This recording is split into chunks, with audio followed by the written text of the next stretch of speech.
Now, with news of today's First Division playoffs, here's Elton Welsby and Granada Soccer Night.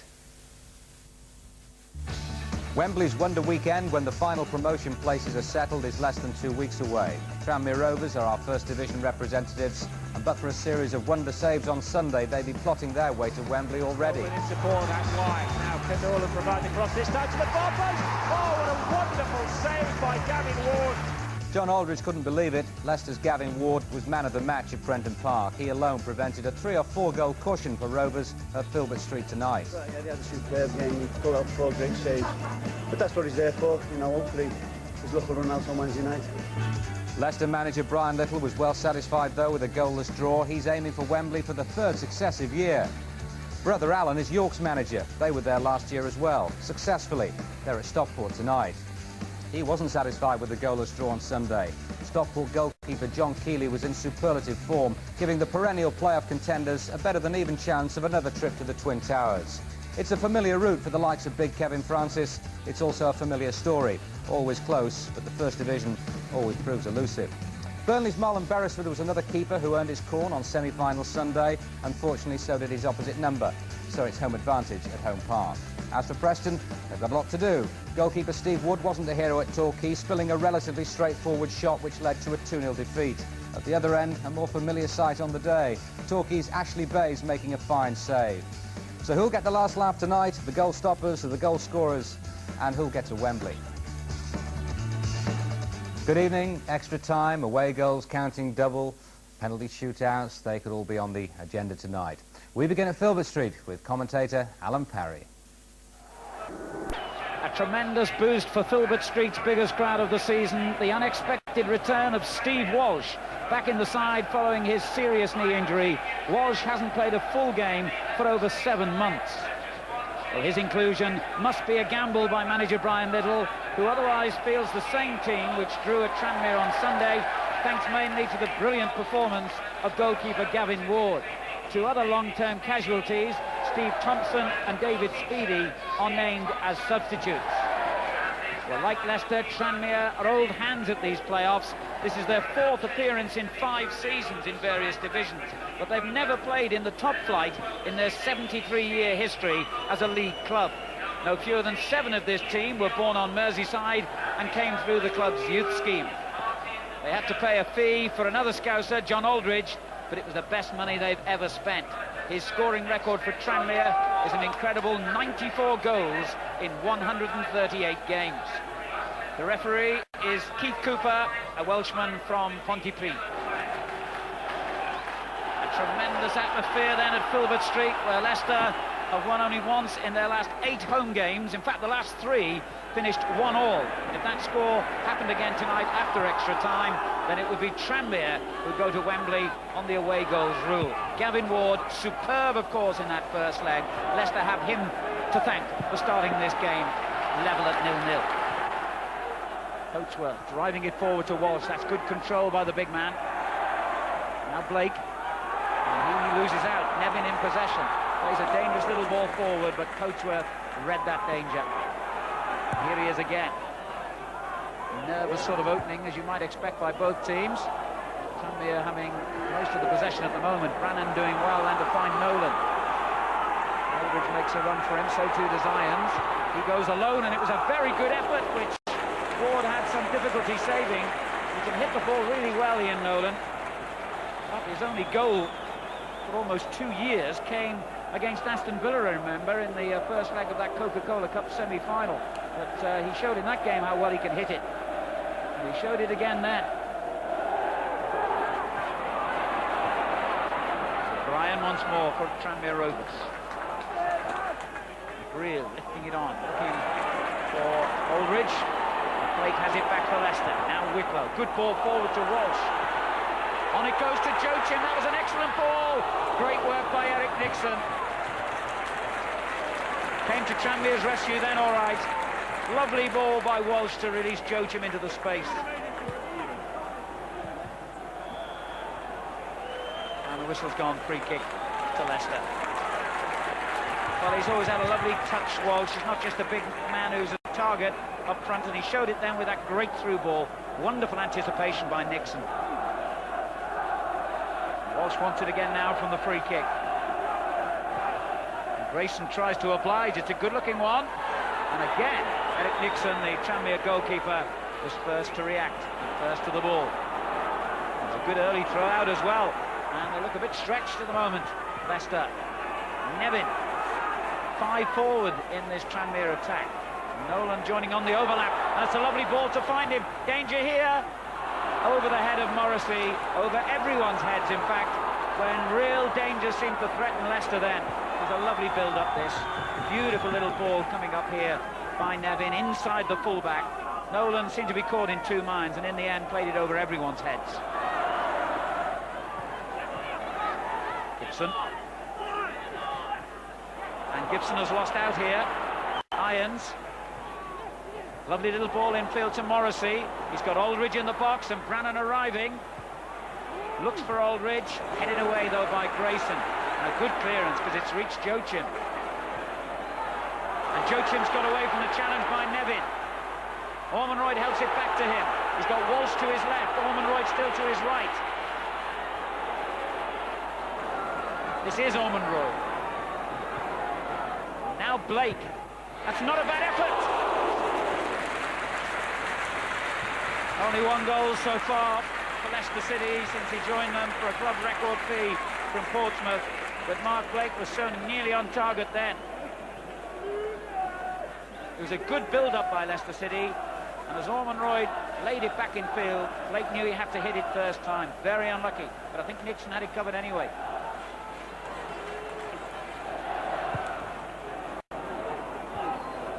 Aries clearance, drops nicely for Garnett. Brannan. Blake beats him to it. Still in play, this. Brannan again. A good ball forward that was to find Nevin on the left, and he darts inside the challenge. Good play here by Nevin, and again, lovely skill from the Scottish international. And the cross is useful too. Ward had to snatch it from almost underneath his bar. In the end, I suppose Nevin will be annoyed that he couldn't curl the cross away from the goalkeeper. Seen a great deal of individual skill so far in this game until that moment from Nevin. Enjoying his football more than at any other time in his long and illustrious career, Pat Nevin.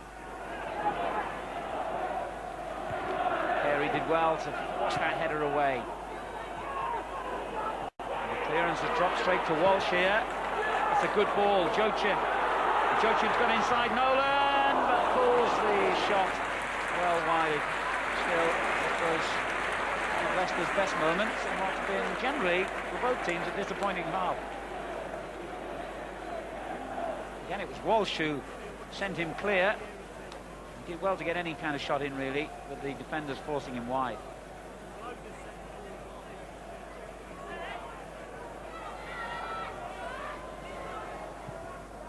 Carey swings a boot at the clearance. Thomas gets there ahead of Ormonroyd, then a good challenge from Whitlow. And Walsh finds Thomas climbing over him to concede the throw.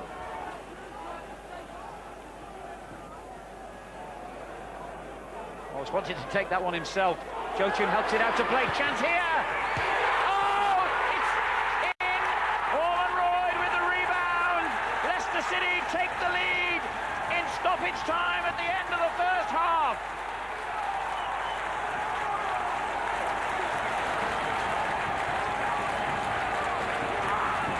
Strange way, the man they've got to thank for that goal is Walsh. He insisted on taking the throw-in himself. As a result of that throw-in, the shot by Blake, which hit the post, was swept home by Ormonroyd. Excellent effort there from Blake. Nixon beaten, and it fell beautifully for the man they call Sticks to stick it home.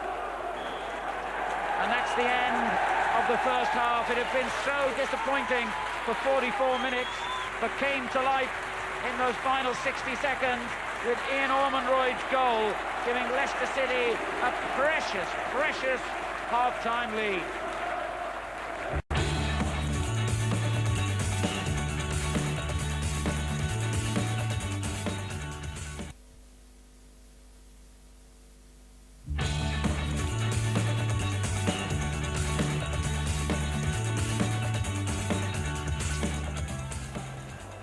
City get the second half underway then with that slim but vital lead, unbeaten in their last 10 games. And under pressure straight away here as Aldridge goes into the penalty area. Very firm challenge by Wicklow, took the ball away from him, and Tranmere instantly get a corner. A reminder of the rules in this competition, that if the teams are aggregate after 90 minutes tonight, it will go into half an hour's extra time, and then away goals come into play. So they've got to be careful that Tranmere don't get one here. In other words, a 1-1 scoreline after extra time would see Tranmere going through. And that's a good ball to Brannan from O'Brien. Turned dangerously to Nevin! A tale of two halves here. Leicester end the first on the highest possible note. Tranmere begin the second equally joyously with an equaliser within a minute of the restart by Pat Nevin. And Leicester were caught sleeping, really. O'Brien with a little ball forward, and what an excellent ball it was. When it was pulled back, Nevin was in exactly the right place to hammer it into the back of the net and bring Tranmere Rovers level. Nevin's 13th goal of the season, and the most vital by far. Well, that really has set up a storming second half now. Lovely ball from O'Brien, and Brannan pulled it back into exactly the right danger area. 1-1. Well, he's one of the wiliest managers around, John King. Very calm and cool, usually. Knows the game inside out. Smiling now. Good challenge by Blake to win it back. Here's Ormonroyd. And Joachim. A lot forward for Leicester here. And the cross is useful. Walsh coming in. So is Ormonroyd. And cleared almost off his own line by Sean Garnett. Leicester's most dangerous moment of this second half, and that's really got the crowd going now. Goalkeeper lost it. Garnett took it on the chest and still had some work to do to get it clear. Corner kick. Gibson will take it for Leicester. Looking for Ormonroyd on the near post, but it doesn't fight it in strongly enough for him. An anxious looking Ryan Liddell, still wondering if he can take Leicester to their third successive playoff final. Muir beaten to it by Grayson, then Brannan takes it off him. And forward it goes to Muir again. Here he is, substitute in possession. He's a tricky little player in the box. Good, skillful footballer. Here's O'Brien, who whacks it in towards Aldridge. Chance for Aldridge. And it was turned away by Grayson. Just as Muir was coming in.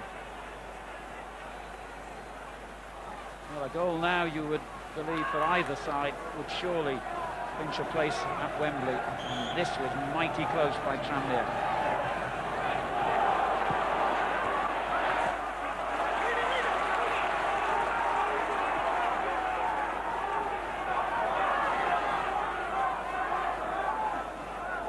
Looking for Ormonroyd with the throw. Ormonroyd goes down and gets the free kick. Fouled by Thomas.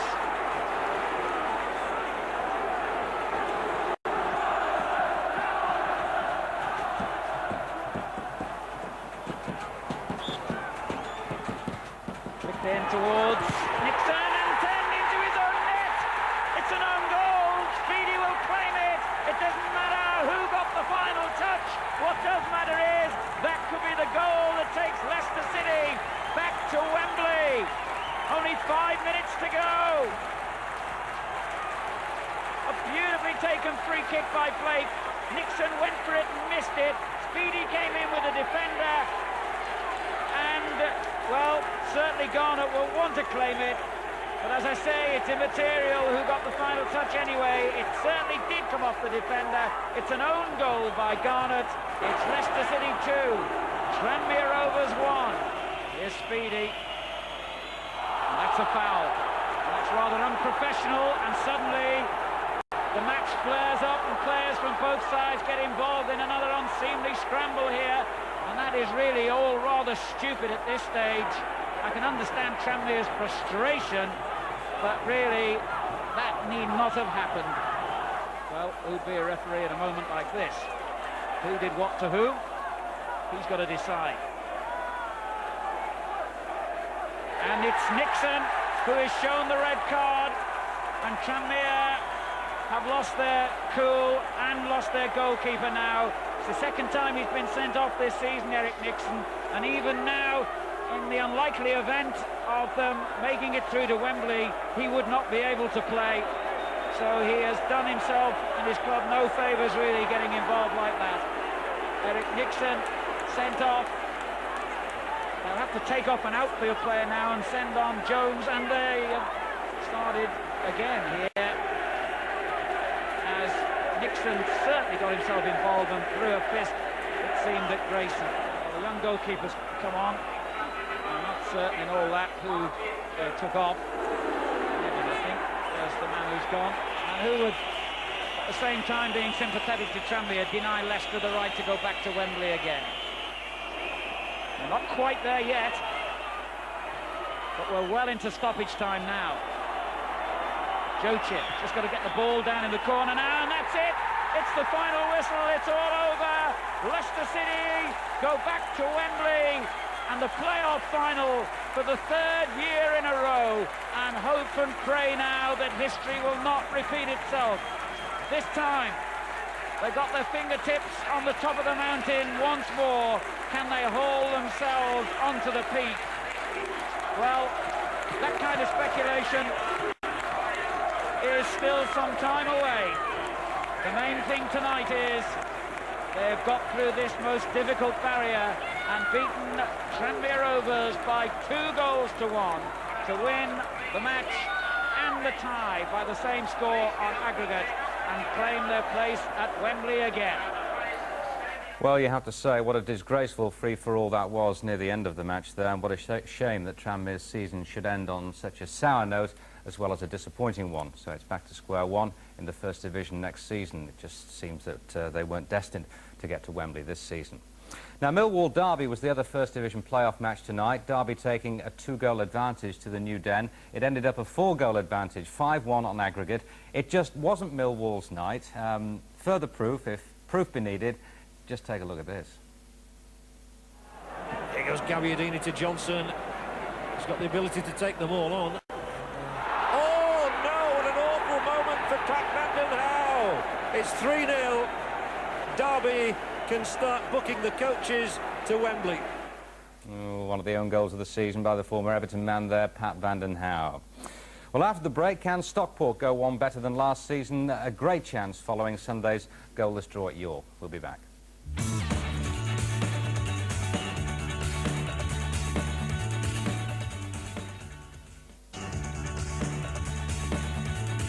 Welcome back. Beaten semi-finalists in the playoffs last season, beaten finalists the season before. It's Stockport next. The commentator is Rob Palmer. Well, on Sunday, it was a case of safe hands. Stockport's John Keeley and York's Dean Keeley starred in a scoreline only goalkeepers dream about. And tonight, County's Keeley looked well protected. Manager Danny Bagara picks just 2 attackers, ignoring 28-goal Andy Priest, leaving him in reserve on the bench. The game doesn't go to script. Priest is almost certain to take part. Mr. Bagara describes Stockport as nearest the pin. Well, York is still on the fairway, and they have the green of Wembley in their sights for the second successive year. Their playoff position is down to an excellent late-season surge, only 1 defeat in 14 matches. They're unchanged from Sunday, the no-star team from a footballing backwater. In charge, the most recognisable whistleblower in Britain, Roger Milford.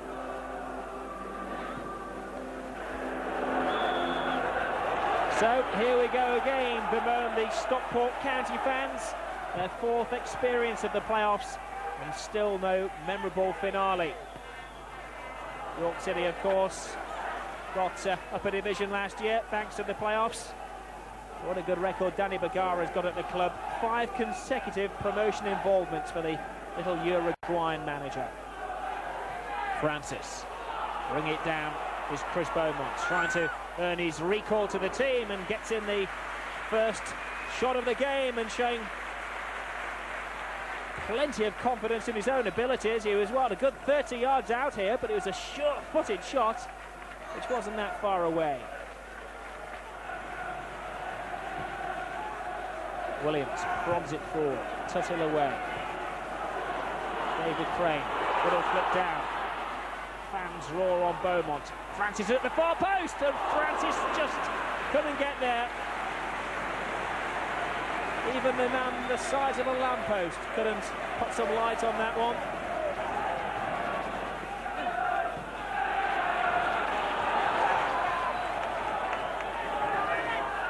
York seem to be in a hurry to get their attacks flowing. But maybe there's too much urgency and not enough attention to detail from the Yorkshireman.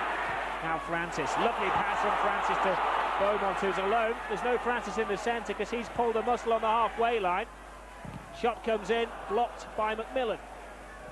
Beaumont takes his time. The ball goes out for a corner, but the bad news for Stockport is that their main threat is crumpled in a heap in the centre circle. Kevin Francis, in playing that lovely pass out to Beaumont, appears to have pulled a muscle in the upper leg.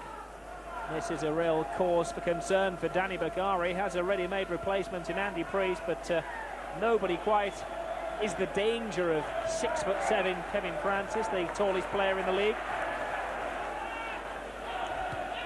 To the feet of Gannon this time, who is fouled by Gary Swan. Swan not too graceful, obviously. Now York have everybody back in defence as it's played to the far post. Francis rises the header, and he misses from just 2 yards out. Jim Gannon going in bravely where the boots were flying, and the best chance of the game so far. Kevin Francis came down from the floodlights. A good downward header from him, but not a textbook header from Jim Gannon, getting his forehead underneath the ball. Williams puts the pressure on little McMillan.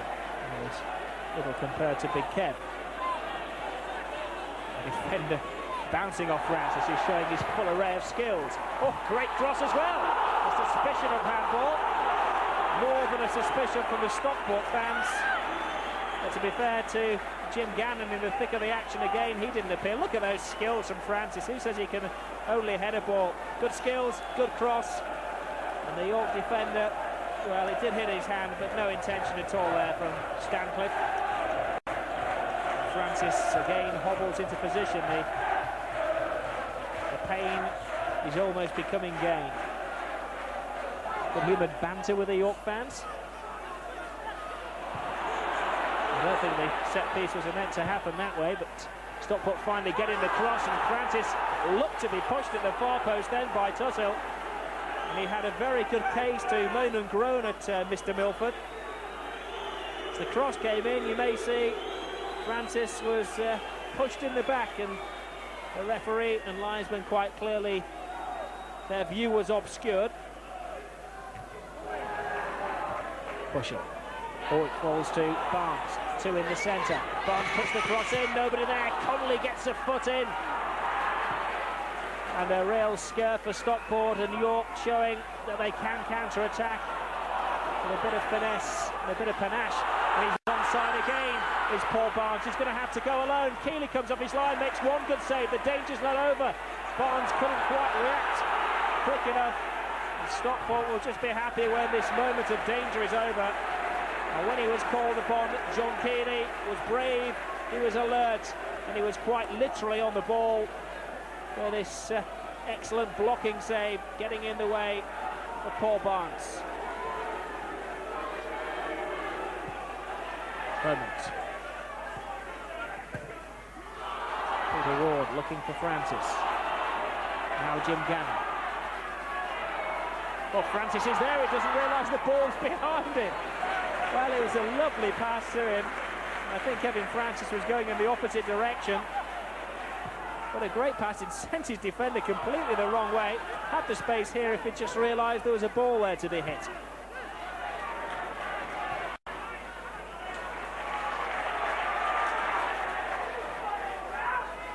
Frame to Flynn.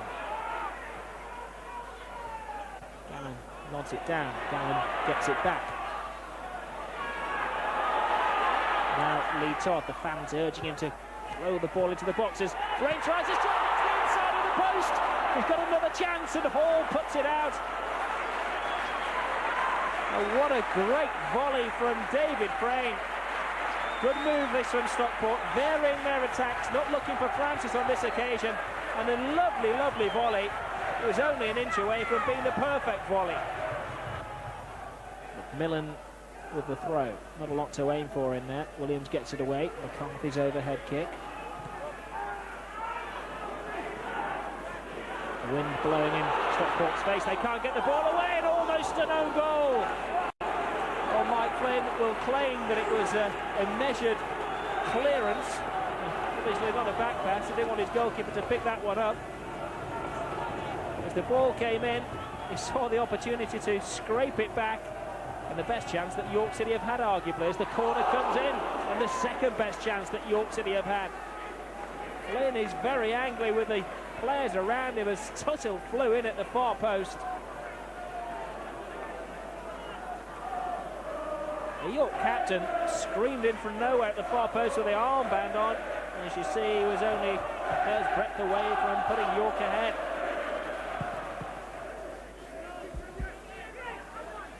Francis brings it down well, shields it well, plays it well to top. Now to Gannon. Shot from Gannon. Well, he chose the option of being a little greedy and almost caught the goalkeeper napping on the near post. Lovely approach play. Started by Francis. It was an acute angle, and Gannon had two players in support. Bowman particularly unhappy that he didn't cross it.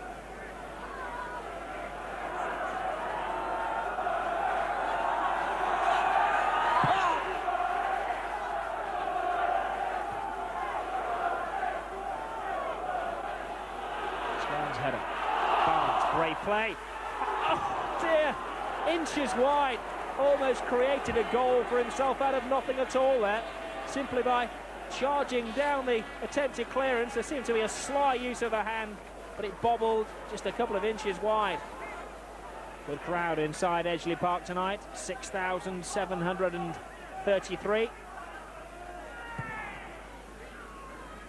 Francis looking mobile despite his thigh problems. Long ball for Tony Cannon to chase. The old-timer for York keeps going and keeps going. Plays it back to Bushell. They've just gone a little too far. York now throwing everything into attack. Brave challenge from Connolly. Now McCarthy, an old-fashioned winger. Put out by an old-fashioned tackle, but York had the corner. The volume is rising from the red end of the ground.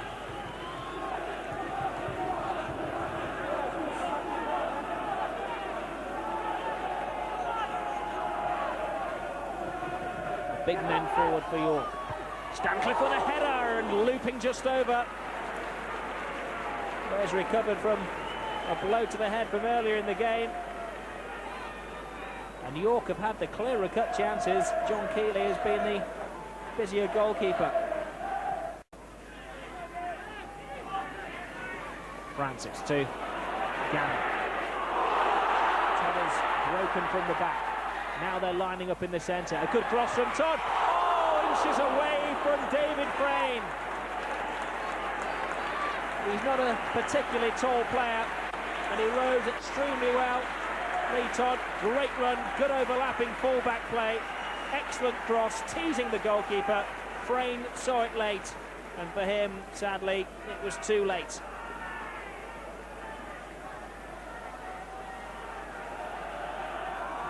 A scoreless game which has been full of chances, and Frayne has had two of the best of them. Substitute Pepper involved.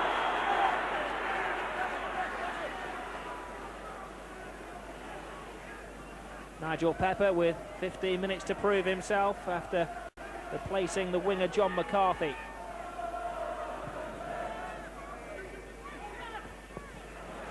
Good flick from Gannon to Todd. Again they line up in the centre. They take a backdoor route. Barnes. Conley steals the ball from him. Up it goes. Todd loses it in the air to Cannon.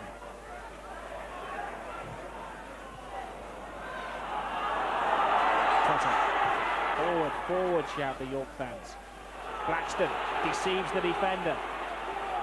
He's there alone. He's going to have to wait for support. He does well though. Takes on another defender. Cross to the far post. Oh, great save from Keeley. That could be a match-winning save from John Keeley. Paul Barnes realises the extent and the brilliance of Keeley's save there. And York City almost stole it. Keeley had to cover the whole length of his goal. And got there just as it was sneaking inside the far post. Danny Bergara looking a little concerned and must be pondering whether to take off Kevin Francis and throw on the fresher legs of Andy Priest. Francis. Forward for Beaumont. Oh, he's got it again! Can he finish it? Yes, he can! Chris Beaumont puts a heavy deposit down on a ticket to Wembley.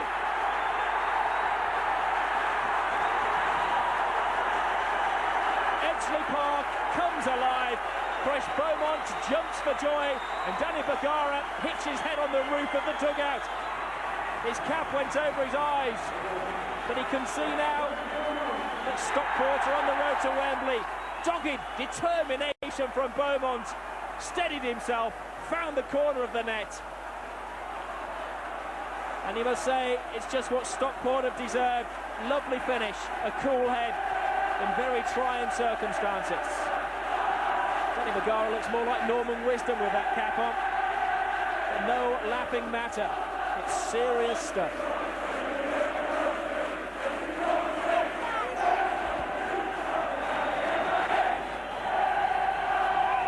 Whistles all around the stadium.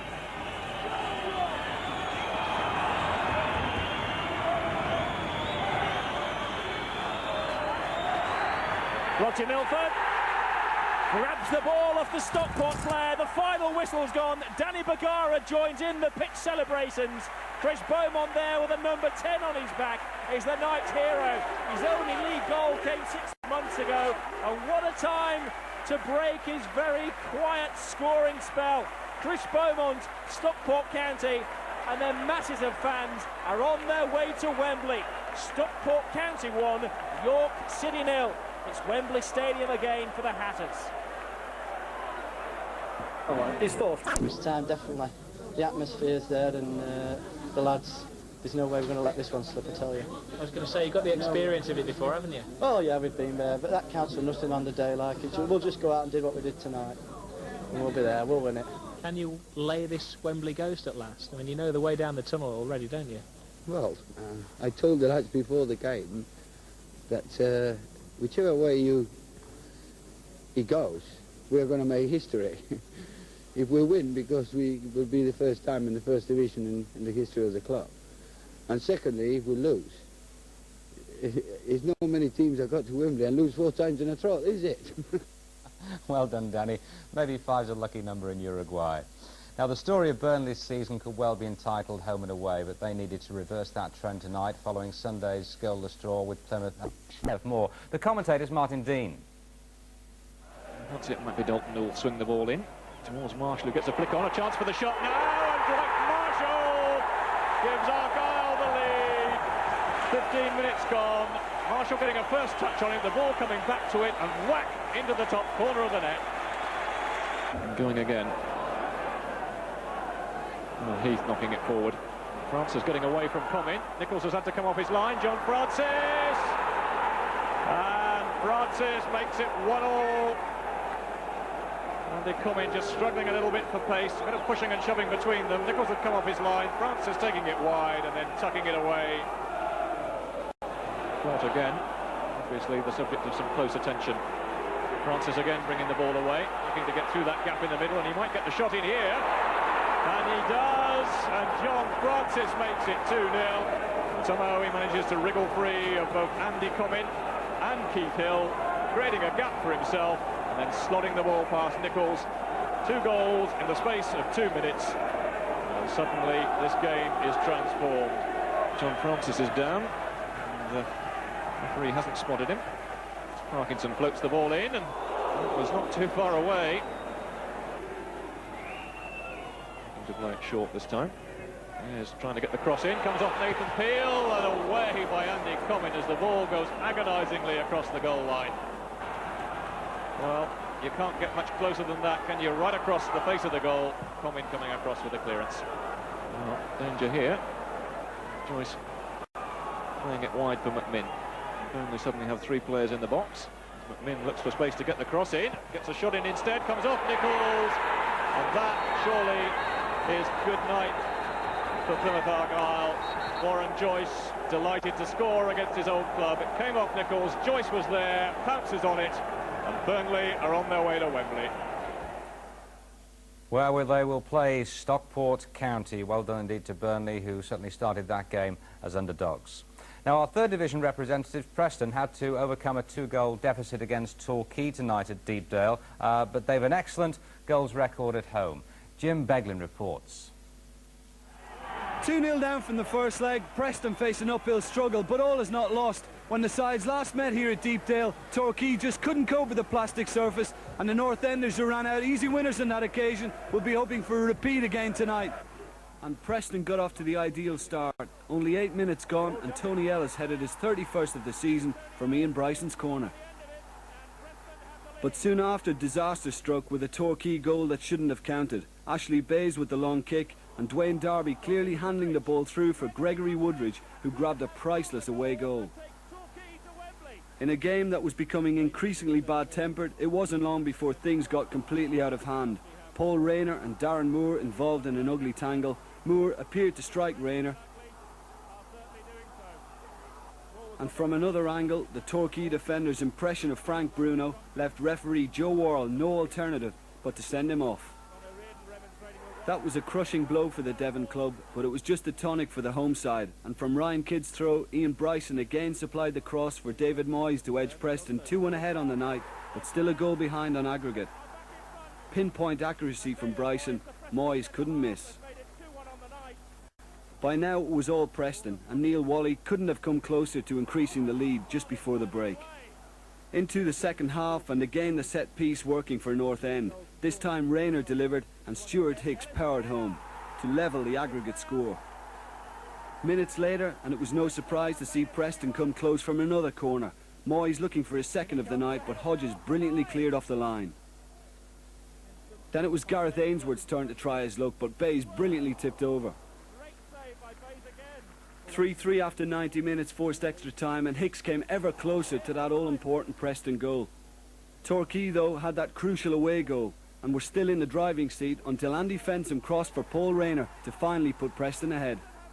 Jubilation for Preston. They had looked dead and buried, and why not? They'd done what no side has ever done before, coming back from a 2-goal deficit in a playoff semi-final.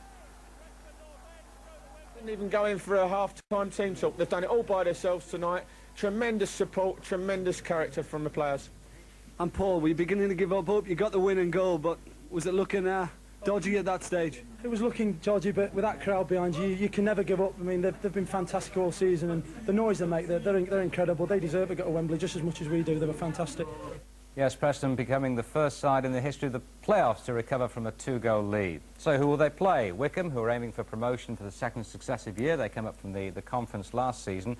Or Carlisle. Can they pull back from a 2-0 defeat? Ali Mann. Any chances Carlisle United had of emulating Preston North End's feat were remote as early as the 12th minute. David Carroll making it 1-0 on the night and 3-0 on aggregate. In the end, it was quite a comfortable night's work for Wycombe. Simon Garner, yes, the same man who used to score for Blackburn, making it 2-0 with a typical finish. Carlisle did pull a penalty back, but it was all too little too late. Wycombe will take on Preston in the Division 3 final. Yes, indeed. Let's take a check on the lineup for